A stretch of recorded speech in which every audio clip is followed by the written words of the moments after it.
Welcome to our study on the book of Romans. This is the Sonship Review Part 10, and this is Session 7. Okay, over the last 2 weeks, I gave you a homework assignment. It was the same homework assignment both times, to read those two prayers of Paul's in Ephesians 1 and Ephesians 3. You've been doing that, right? Reading through those prayers. Now I want to change that homework assignment a little bit. Not that I want those two to drop out of your reading. By the way, you are reading that more than once a week, right? Please, tell me. You got it memorized? Okay. Well, now I want to add something to it. And that is, and you're going to focus now on the prayer in Ephesians 1, which you have been reading. And now, look at the prayer in Colossians chapter 1. And what I'd like for you to do is, and I've got a sheet in your notes, but you'll see it. At least I'm pretty sure it's in your notes. It better be in your notes. We want to look. I want you to look at those prayers, Ephesians 1 and Colossians 1, and look at the things that they have in common. And there's some questions I want you to ask yourself as you're going through that. Let's take a look at this in Colossians 1. Just go through it briefly here. He says, "We give thanks to God and the Father of our Lord Jesus Christ, praying always for you, since we heard of your faith." Now, by the way, in the first part of this, you're not getting yet to the actual prayer, but Paul's telling them about how he's praying for them. "Since we heard of your faith in Christ Jesus and the love which you have to all the saints, for the hope which is laid up for you in heaven, whereof you heard before in the word of the truth of the gospel, which is come unto you, as it is in all the world, and bringeth forth fruit, as it doth also in you, since the day ye heard of it, and knew the grace of God in truth. As you also learned of Epaphras, our dear fellow servant." Now, I broke that reading off right there because I want you to have a little bit of an idea of who this is. Epaphras is one of the members of the Colossian assembly. He's a part of that. In fact, I believe from the things that are said that he was instrumental in getting that church started, at least getting it formed up. Let me jump you over to Colossians chapter 4 and show you something else about Epaphras here. Epaphras, who is one of you, that's why I think he's part of that assembly there. Epaphras, who is one of you, a servant of Christ, saluteth you, always laboring fervently for you in prayers. Now I want you to notice what Epaphras is praying. He says, always laboring fervently for you in prayers, that ye may stand perfect and complete in all the will of God. That's what Epaphras is praying for them.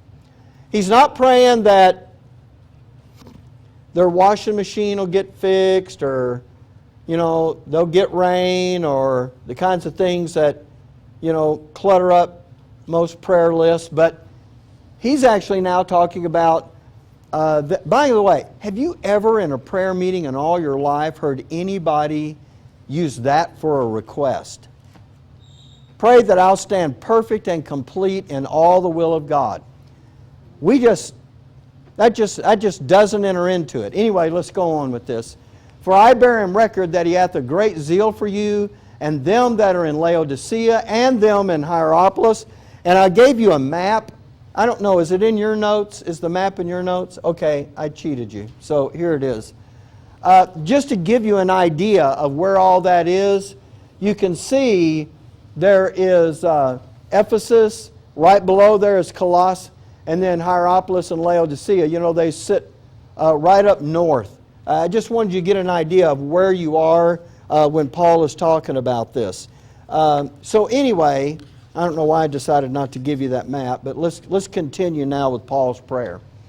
He says, Epaphras, he says, "who is for you a faithful minister of Christ, who also declared unto us your love in the Spirit. For this cause we also, since the day we heard it, do not cease to pray for you and to desire that ye might be filled with the knowledge of His will in all wisdom and spiritual understanding. By the way, when you think about what Epaphras' prayer was, that ought to kind of ring a bell with what's going on right there. Let's keep reading. That ye might walk worthy of the Lord unto all pleasing, being fruitful in every good work and increasing in the knowledge of God, strengthened with all might, according to His glorious power, unto all patience and long-suffering with joyfulness, giving thanks unto the Father, who hath made us meet to be partakers of the inheritance of the saints in light, who hath delivered us from the power of darkness, and hath translated us into the kingdom of His dear Son. There it is in Colossians chapter 1. So just to run through that, you can answer, we're not going to do it here. I want you to do this on your own at home. You don't need to turn this in. I'm not going to check it and, because God is doing that. No, I'm not going to check it and see if you did this work, but I'm trying to guide you in this process of taking the prayer in Ephesians 1 and the one in Colossians 1 and actually now beginning to think like Paul is thinking as we think about how to pray.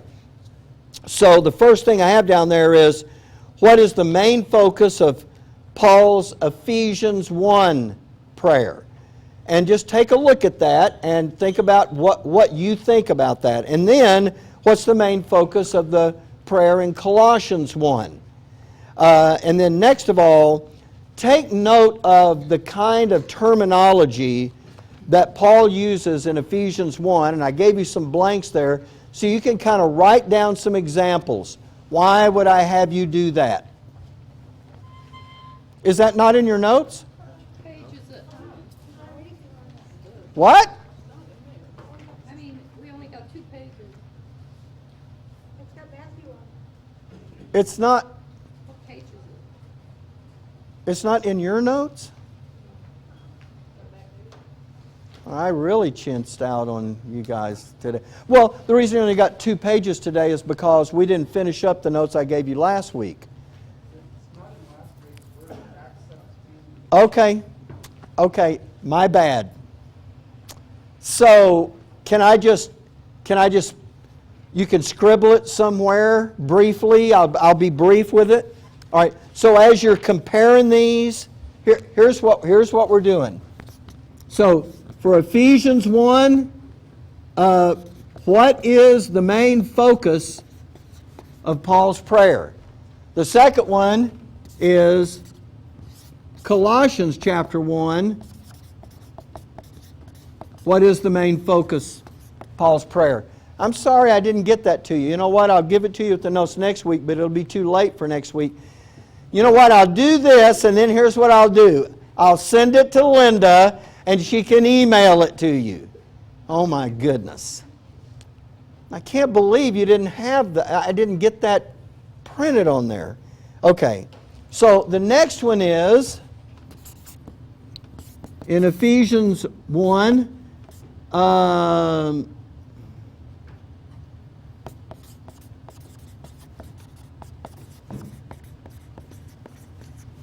What are the terms and what's the, when I say the terms, I'm talking about the terminology. And what's the kind of phrases that Paul is using. And number 4 is the same thing in Colossians. And when I give it to you, you'll see there's a blank. But why? Just think with me for a moment, now that everybody is back, because I looked up from saying that, and I asked you that question, and everybody's on a treasure hunt trying to find those missing questions. So, why am I trying to direct you to notice and identify certain terms and phrases in these 2 prayers? Yeah, because that's the kind of terminology that needs to be in our prayers. Those are the kinds of phrases we need to get used to using. And if Paul is using these things, and he's the one that's going to teach us to pray, because according to Romans 8, we know not what we should pray for as we ought. I think that's pretty evident that when he says, you know what, like Epaphras, remember that you may become perfect and complete in all the will of God. If you've never heard that in your life as a prayer request, then what Paul wrote in Romans 8 is really true. We know not what we should pray for as we ought. That's the thing we ought to be praying about. But anyway, so I'm getting us to list these terms and phrases because those are the things that we need to start putting into our prayer life. Why? So we can sound spiritual? No. So that our prayers will really be in line with the will of God. These are prayers that are legitimate, that God really is interesting. And now, here's the last thing I'm going to put up here. From these two prayers, from the one in Ephesians 1 and in Colossians 1, I just put them both together. So Ephesians 1 and Colossians 1.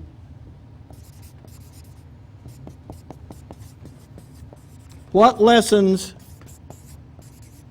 do we learn about prayer?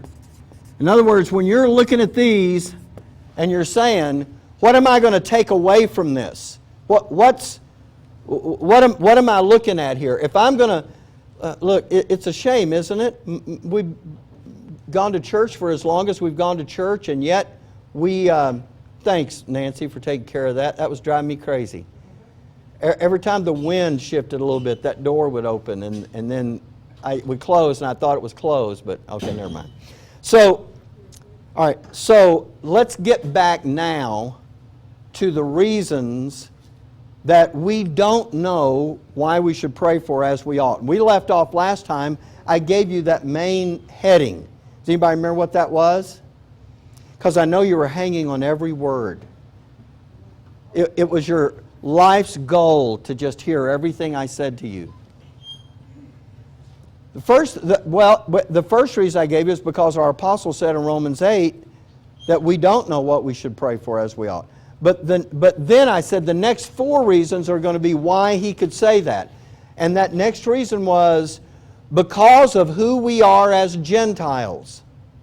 What was it about us Gentiles? Thank you for fixing that. The thing about us Gentiles is we are superstitious. That is the hallmark of being a Gentile. So now let's turn to those verses in Acts. Do you have these in last week's notes? Acts 17:6. What page is that on? 12, okay. So 17:16, yeah. Now while Paul waited for them, he's waiting on a couple of others to join him at Athens. His spirit was stirred in him when he saw the city wholly given to idolatry. And when he says wholly given, he means completely turned over to idolatry. Now, we're going to skip down to verse 22. Then Paul stood in the midst of Mars Hill and said, Ye men of Athens, I perceive that in all things ye are too superstitious. Now, the way we normally look at superstition is those little things. I mentioned some of those last week. Someone knock on wood or throw salt over your shoulder or all that kind of stuff. But really, it's more than that. This built-in natural tendency to be superstitious gets into our religious, I'm calling it that instead of a spiritual thing because that's what it's turned into, is just a religion. But Paul is making an assessment here. And it's not just true of them, but it's true in Gentiles in general. So now I want to give you an example of this, and we're going to watch their superstitious thinking. So here it goes. Acts chapter 14, verse 8. And there sat a certain man at Lystra, impotent in his feet, being a cripple from his mother's womb. What does that mean, being a cripple from his mother's womb? Yeah, he's born that way. He's never walked. The same heard Paul speak, who steadfastly beholding him and perceiving that he had faith to be healed, said with a loud voice, Stand upright on thy feet. And he leaped and walked. Okay? And when the people saw what Paul had done, they lifted up their voices, saying in the speech of Lycaonia, The gods are come down to us in the likeness of men. So when they see this, they know this guy's never walked. Suddenly now, he leaps to his feet, and they instantly, and so let's finish it out, verse 12, and they called Barnabas Jupiter, and Paul Mercury, because he was the chief speaker. In other words, their superstitious tendencies told them that when they saw this guy healed, they immediately thought that Jupiter and Mercury had taken on human form and had done this wonderful thing. Now, let's continue to look at this. Skip down now to verse 13. It's the next verse. Then the priest of Jupiter, which was before their city, brought oxen and garlands unto the gate, and would have done sacrifice with the people. Oh, so there's a temple to Jupiter there. There's a temple to everything there.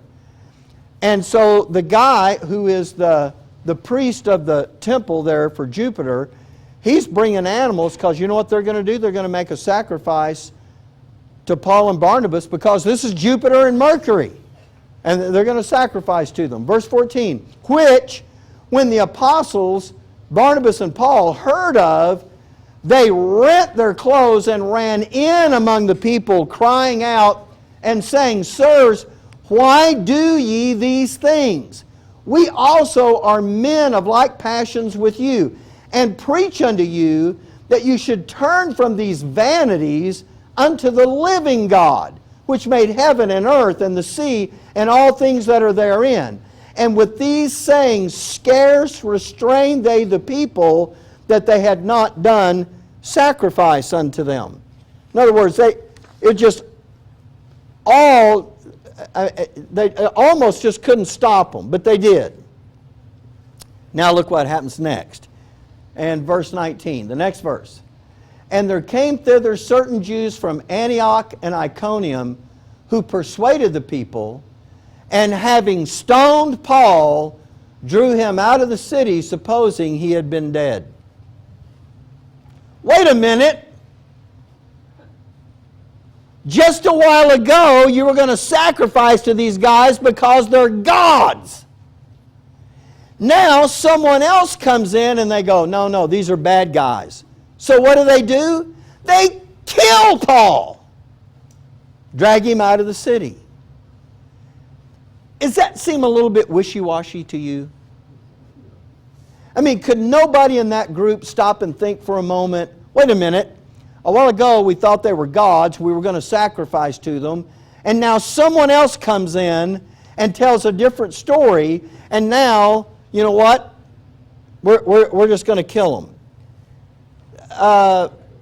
When Paul says you're superstitious, oh my goodness. And now look, I want to draw an analogy. Because people today do the exact same thing, just with a different circumstance. Pray that God gives me a job. I need a job. Pray God gives me a job. And so the normal church, what do? Well, they pray that God gives them a job. So at some point down the road, the guy gets a job. And then he says, God gave me a job. Praise the Lord, answered prayer. Check that one off your prayer list. Boy, God gave me a job. 2 weeks later, he's looking for a job again. And you say, why? What happened to the job? Man, the guy he was just a jerk. I couldn't work for a guy like that. Wait a minute. I thought God gave you a job. Did he not know the guy was a jerk? So we change our minds the same way those folks did. We look at that and it's almost laughable. But Christians today do the exact same thing. It's pretty incredible. Okay, so we're looking at how Gentiles think. And that's a good example of it. There's some others. We're going to take a look at one more. But there's a reason that Gentiles are so superstitious. And that is because they have, I'm not going to write it, they have no standard of truth by which to measure the things that go on in their life. We have a standard of truth. Does anybody know what that is? Yeah, it's the Bible. It's the Word of God. That is the written revelation to us that is supposed to be the final authority in all matters of faith and practice. That is the standard of truth for us. And so, back to Acts now. I'm going to show you another one. And that's another thing, isn't it? You know, I see it on church marquees all the time. Pray for rain. In the heat of the summer, pray for rain. Pray for rain. And then it'll rain. But you know what? It only rained for about 10 minutes and it didn't rain very hard. So at the next prayer meeting, what do they say? Yeah, well, we prayed for rain and we got a little bit, so we need to ask God for more. So God gave us some, but He needs to get. Let me ask you a question. If that was really God doing that, what was He doing? Teasing them? If that's the case, you should never say, "Dear God, please give us some rain," because He might just give you a teaspoon. What you need to pray for is 3 inches of rain. And here's the other thing you need to say. And Lord, let it be slow and over time, because if it all comes down at once, it'll just run off before it does any good. So give us a nice slow rain for the next 2 days or 3 days. Give us 3 inches. Thank you very much. Yours truly. But nobody does that. Do you know why? Because they know good and well you're not going to do that and you're not and get it. It's the same thing. I love the tire illustration. I think it's a beaut. Because when you go out and you see that the tire, your tire's been losing air and it's not all the way flat, it's got a little air in it. And I've done this before. You get in your car and you head for the gas station to get some air, and you know what you're praying all the way there? Dear God, please, keep the air in the tire until I get to the gas station. Well, you do realize what you're asking God to do. You're asking Him to defy the laws of physics for you. Now, let's be honest. Does God have the ability to defy the laws of physics? I mean, does He have the power to do that? Well, of course He does. He's God, of course. I'm going to maintain He is not going to defy the laws of physics. But you know what folks will do? If they make it to the gas station, they'll say, you know what, there was no way I could have made it here. God kept the air in that tire. I mean, it was leaking out too fast. I should have never made it, but God did it. And they're trying to give God the glory for it. If they don't make it to the gas station, what do they say then? Well, it wasn't God's will.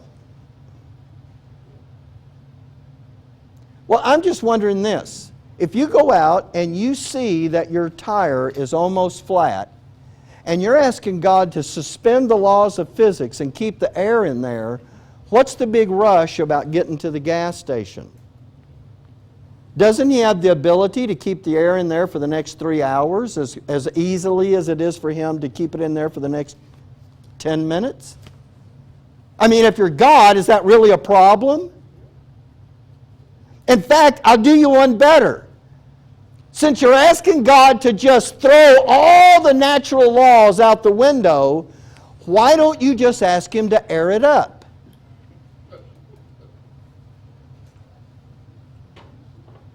Does God have the power to air it up? And then you could just tell Him, and really, Lord, it'll save me a trip to the gas station. Just air it up. No one prays for God to air it up. Why? Because you know good and well that's not going to... Oh! But He's willing to stop it leaking. He's just not willing to air it up. Really? See? This is very suspect. And you know why we do it that way? Because we Gentiles are still superstitious. It's hocus pocus. We don't have anything in the Word that is written to us and about us that tells us God will do that, but we're going to ask Him to do it nonetheless. Because that's how we got trained. That's how we got taught. Oh, trust God. Oh, yeah. I mean, you know what? Nothing's too big for God. Never seen Him air a tire up. Just ask. Mine's not the tire, mine's don't let me run out of gas. Oh, yours is not the tire. Yours is running out of gas. Dear God, please let me get to the gas station.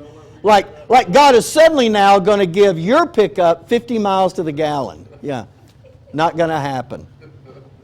And have you ever run out? No. No. Well, see, God answered your prayers, didn't He? Look, you know what? Okay, Sarita. When I was a kid, I always heard that saying that God only helps those that help themselves. That would explain. Okay. But Yeah. when I was older, I was supposed to do a little devotion thing, and I was looking for a verse to support that. There isn't any. It's surprising how many things we think of that don't have... Actually, if Clinton didn't want to run out of gas, what would be the thing to do? Just remember to put gas in it, right? Right. And but will this work? Dear God, please help me remember to put gas in the... See, what would be a better alternative? Or somebody said carry a gas can with you. That would work. How about put a note on your own steering wheel that says, gas up, stupid. Or something like that. Okay. Not that Clinton is stupid, I'm not saying. That's the kind of thing I do for myself. Billy doesn't like it. If you do run out of gas, you have to walk. Next time you'll have gas. You know what? That'll cure it, won't it? And by the way, if you're on empty and God's just giving you gas to get somewhere, why would you ever gas up again?